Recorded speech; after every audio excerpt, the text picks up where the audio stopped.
সকলকে শুভেচ্ছা জানিয়ে আজ 23শে ডিসেম্বর কৃষক দিবস, এই সম্পর্কে আমি দু একটি কথা বলতে চাইছি।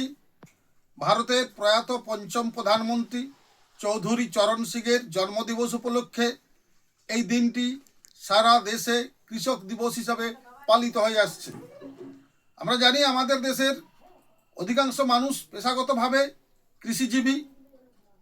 সেই কৃষকদের উপর এই দেশ নির্ভরশীল।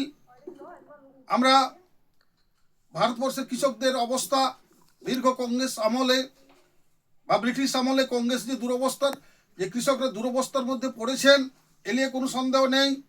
আমরা ধন্যবাদ জানাবো বর্তমান প্রধানমন্ত্রী নরেন্দ্র মোদীজিকে, যিনি প্রথম কৃষকদের হাতে সরাসরি নগদ টাকার ব্যবস্থা করেছেন। আমরা জানি পিএম কিষাণ প্রকল্প দেশের প্রথম প্রকল্প, যে প্রকল্পে সরাসরি কৃষকদের হাতে টাকা পৌঁছাবার ব্যবস্থা করেছেন মাননীয় প্রধানমন্ত্রী নরেন্দ্র মোদীজি। তাই আজ কৃষক দিবস উপলক্ষে মাননীয় প্রধানমন্ত্রীকে ধন্যবাদ জানাই।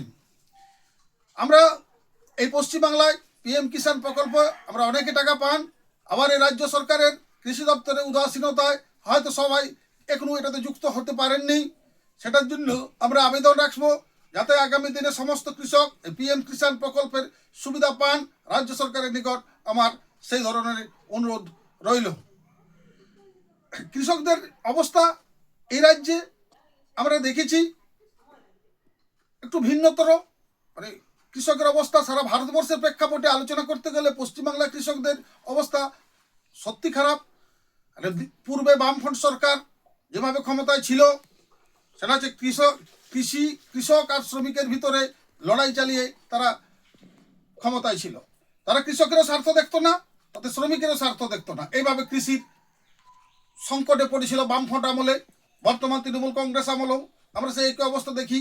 এখানে কৃষিতে যে ক্ষুদ্র জমির জন্য মানুষ তার প্রয়োজনীয় যে উপাদানগুলি সংগ্রহ করতে পারেননি, কৃষিকাজে কৃষকের ব্যয় বেশি হয়, ফসলের দাম পাননি। অন্তত এই রাজ্যে আমরা এই রাজ্য সরকারের নিকট অনুরোধ রাখছি, আবেদন রাখছি, কৃষকদের স্বার্থে আপনারা গুরুত্বপূর্ণ প্রকল্পগুলো নেন, যাতে কৃষকরা তাদের ফসলের দাম পান, যাতে কৃষকদের যে ফসলের যে ক্ষতি হয় সেই ক্ষতিপূরণটা যেন উপযুক্ত রাজনীতি নির্বিশেষে যেন এই রাজ্যে পান, এইটুকু আমরা দাবি রাখছি। আজ কৃষক দিবস উপলক্ষে দেশের যেখানে বেশিরভাগ মানুষ কৃষি পেশার সাথে যুক্ত, সেই কৃষি এবং কৃষিজাত পণ্যের যে শিল্পের যে সম্ভাবনা রয়েছে আমাদের এই রাজ্যে, কিন্তু রাজ্য সরকারের উদাসীনতার জন্য, পূর্বতন বাম সরকারের উদাসীনতার জন্য কৃষক আজ এ রাজ্যের সংকটে রয়েছেন। আমরা আশা করব কৃষক স্বার্থে নরেন্দ্র মোদীজি তথা কেন্দ্রীয় সরকার যে প্রকল্পগুলো নিচ্ছেন, সেই প্রকল্পগুলো এই দেশে চালু হোক। এইটুকু বলে আমি আমার বক্তব্য এখানে শেষ করছি। নমস্কার।